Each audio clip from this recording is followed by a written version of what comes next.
동부전선 최전방 GOP 부대에서 총기를 난사하고 무장 타령한 임무병장이 사흘 만에 생포됐습니다. 옆구리에 총을 쏘며 자해를 시도하면서 상황은 종료됐습니다. 천혜의 요새 남한산성이 세계유산으로 등재됐습니다. 유네스코 세계유산위원회는 남한산성을 위대한 인류 문화유산으로 평가하고 최종 등재를 결정했습니다. 전교조는 27일 오후 3시 서울역에서 대규모 교사대회를 갖고 전교조 사수를 위한 본격적인 대정부 투쟁에 돌입했습니다. 다음 달 3일 시진핑 중국 주석의 방한을 한 주 앞두고 한국과 중국의 우호 관계를 다지기 위한 학술 세미나가 열렸습니다. 한 컷에 담긴 역사, 역대 퓰리처상 사진들이 한자리에 모였습니다. 잠시 후 이지영 기자가 전합니다.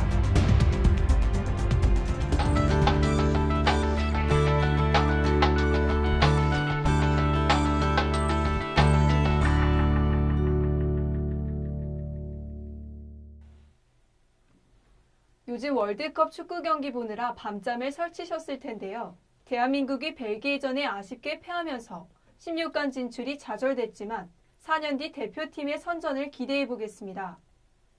천지TV 주간뉴스 첫 소식으로 동부전선 GOP 총기 난사 사건 현장을 이지영 기자가 전합니다. 동부전선 최전방 GOP 부대에서 총기를 난사하고 무장 타령한 임모병장이 사흘 만에 생포됐습니다. 지난 21일 임 병장은 경계 근무를 마치고 소초로 복귀하는 길에 동료 장병에게 수류탄을 던지고 총기를 난사해 5명을 숨지게 하고 7명을 다치게 한 뒤 도주했습니다. 실탄 60여 발을 가지고 인근 마을 명파리 쪽까지 도주한 임 병장은 추격하는 군과 총격전을 벌이기도 했습니다. 이제 총소리를 들었는데 따다닥 이렇게 소리가 나더라고요. 포위망이 좁혀지면서 임 병장은 사건이 발생한 소초로부터 7km 떨어진 곳에서 군 병력과 대치했습니다. 군은 확성기로 임 병장의 투항을 권유했습니다. 임 병장이 자신의 옆구리에 총을 쏘며 자해를 시도하면서 상황은 종료됐습니다. 생포된 임 병장은 병원으로 이송됐고 생명에는 지장이 없는 것으로 전해졌습니다. 군 당국은 임 병장을 헌병대로 압송해 정확한 범행 동기 등을 샅샅이 조사할 계획입니다. 한편 대치 상황으로 인근 초등학교로 대피해 하루를 보낸 명파리 주민들은 상황이 해제되면서 모두 집으로 복귀했습니다. 천지TV 이지영입니다. 남한산성이 유네스코에 등재됐습니다. 남한산성은 병자호란 당시 청나라 군대를 피해 왕이 47일간 머물던 곳인데요. 비상시 왕이 머물던 산성이란 점이 높은 평가를 받았습니다. 김미라 기자가 보도합니다.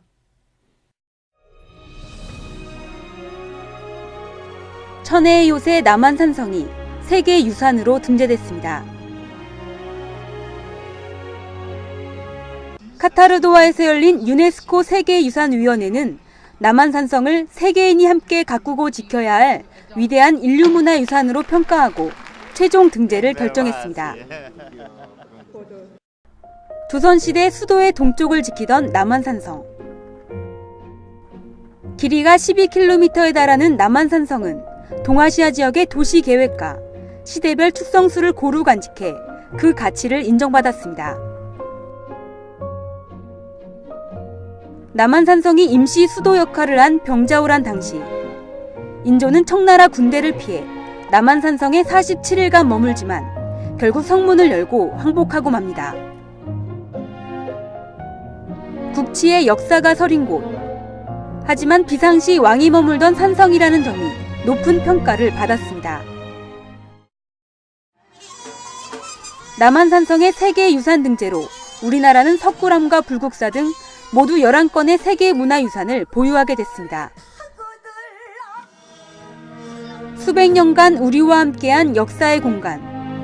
남한산성 곳곳에 사람과 문화, 역사가 살아 숨쉬고 있습니다. 천지TV 김미라입니다. 법의 노조 판결에 반발한 전교조가 27일 전국적인 교사, 집단 조퇴투쟁을 강행했습니다. 장수경 기자가 보도합니다. 법의 노조 판결에 반발하고 있는 전교조가 예고대로 대규모 조퇴투쟁에 나섰습니다.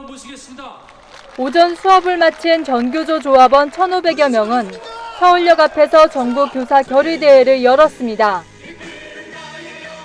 이들은 법의 노조 판결 이후 전임자에 대한 업무 복귀 명령 등 교육부의 후속 조치와 검찰의 대응 방침을 강하게 비난했습니다.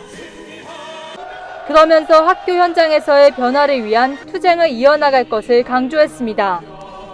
우리의 투쟁 정당한 기억으로 우리 아이들에게 물려주시다. 학교 현장에서 교육혁명이 물결치도록 물러섬 없이 싸워나갑시다. 투쟁! 이후 교사들은 결의문을 담은 서한을 청와대에 전달하려 했지만 경찰의 저지로 실패했습니다.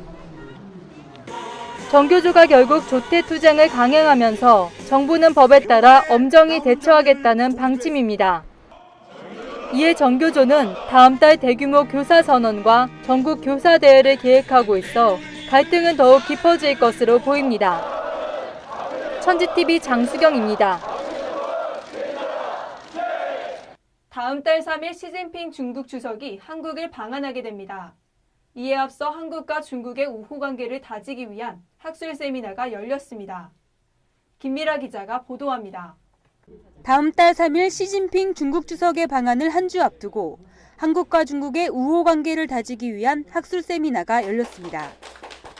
한중학술문화교류협회와 NK지식인연대는 국회의원회관에서 학술 세미나를 개최하고 한반도 비핵화와 통일을 위한 한중 간 협력 관계 발전 방안을 모색했습니다. 시진핑 국가주석이 올해 북한을 먼저 방문하지 않고 대한민국을 먼저 찾은 데는 나름대로 많은 뜻이 담겨 있다고 생각합니다. 한중 양국 간의 석합들을 모시고 이렇게 간단한 교류 간담회를 통하는 데는 중국 정부의 여러 가지 위탁과 함께 진행하게 되었습니다. 양국 전문가들은 한국과 중국의 관계가 외교적으로나 민간 차원에서 발전돼야 한다고 입을 모았습니다.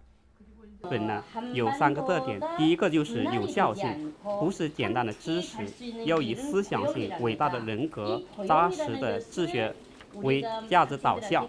第二点，要从中韩两国以往儒家著述的或言行录当中选材精要简练。第三，要有世界未来包容和发展的眼光。 한반도 통일을 위해선 북한에 큰 영향력을 행사할 수 있는 중국의 도움이 절실하다고 말했습니다.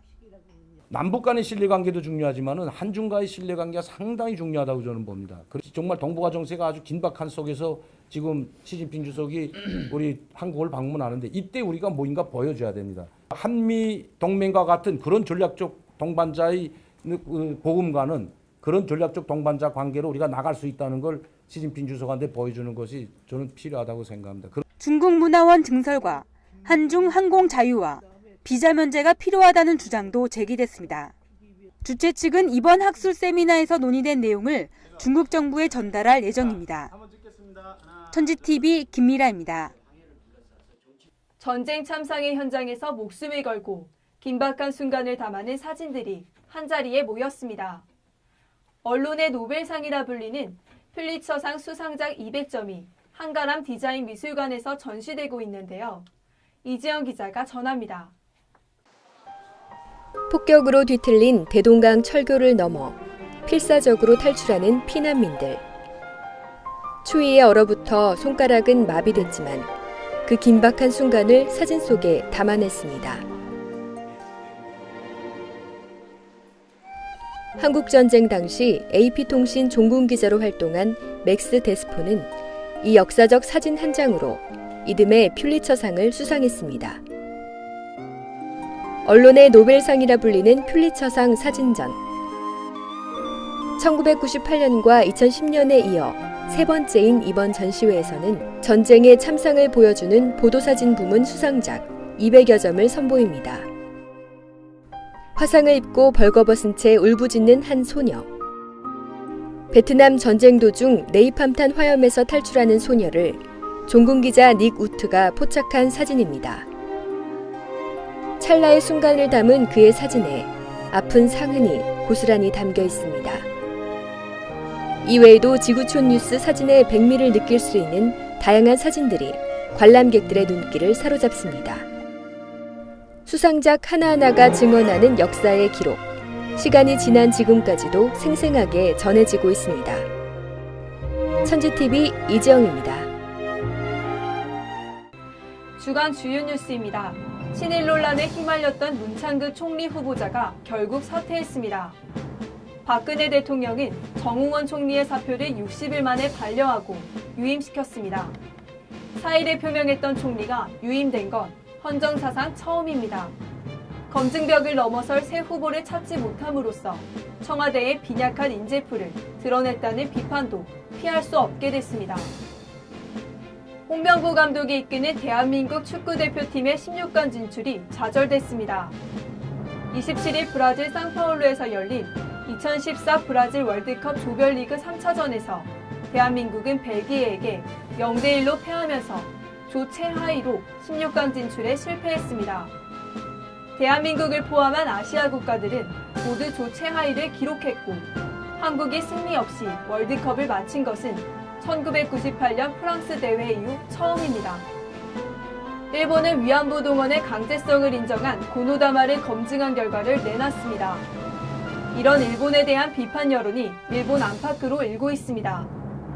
미국 뉴욕타임스는 일본이 과거를 고쳐 쓰려 해서는 안 된다고 비판했고 에드 로이스 미국 연방하원 외교위원장은 한국 정부와 우려를 같이 한다며 우리는 역사로부터 배워야 하며 역사의 실수를 되풀이하지 말아야 한다고 비난의 목소리를 냈습니다. 검찰이 유병헌 부자에 대한 수사를 시작한 지 2달이 지나가고 있습니다.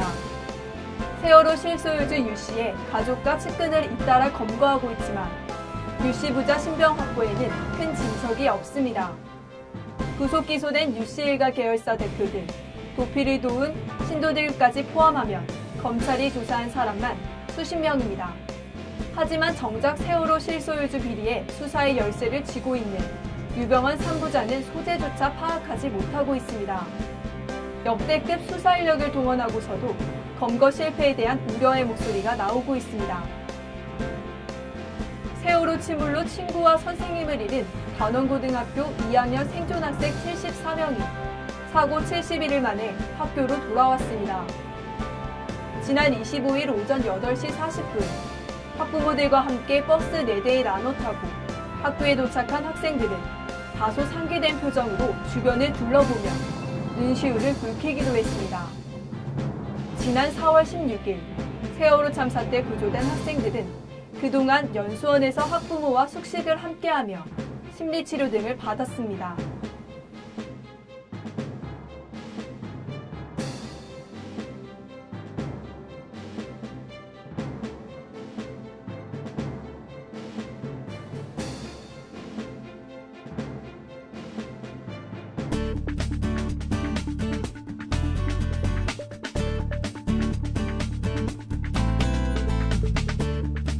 (6월 23일자) 신문입니다.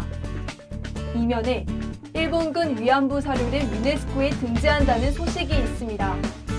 일본이 위안부 동원의 강제성을 인정한 고노다마 흔들기를 시도하고 있는데요. 이에 정부는 일본군 위안부 사료를 세계기록유산에 등재하기 위해 추진위원회를 구성하고 2016년 3월에 유네스코 세계기록유산 등재 신청서를 정식으로 제출할 것이라는 기사입니다. 동교면에 피로 누적된 교황이라는 기사가 눈에 띕니다. 최근 교황이 전통적으로 해오던 여러 행사에 불참하면서 와병설이 나오기 시작했는데요. 바티칸은 큰 행사를 앞두고 일정을 조절하기 위해 쉬는 것이라며 교황 와병설을 일축했다는 기사입니다. 6월 25일자 신문입니다. 일면에 문창극 사태에도 시끄러운 종교계라는 기사가 눈에 띄는데요. 문창극 국무총리 후보자가 전격 사퇴를 발표했지만 그의 발언을 둘러싸고 종교 갈등이 계속 일어나고 있다는 기사입니다.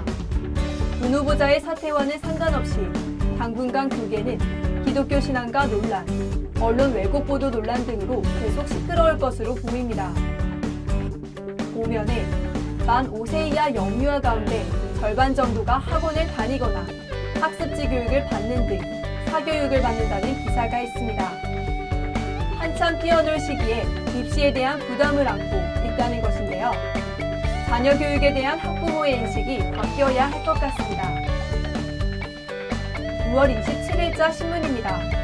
사면에 어린이 보호구역 스쿨존이 위험하다는 기사가 있습니다. 스쿨존에서 교통 위반이 하루 평균 480건이고 불법 주정차 문제가 끊이지 않고 있다는 기사인데요. 어른들의 잘못된 생각으로 어린이들이 안전에 위협받고 있는 현실을 고발했습니다. 16면에 기독교 개종 수단 여성 석방 하루 만에 다시 구금이라는 기사가 있습니다. 기독교로 개종했다는 이유로 사형과 폐형, 백대리 선고받았던 수단 여성이 석방됐다가 하루 만에 다시 구금되었다고 합니다.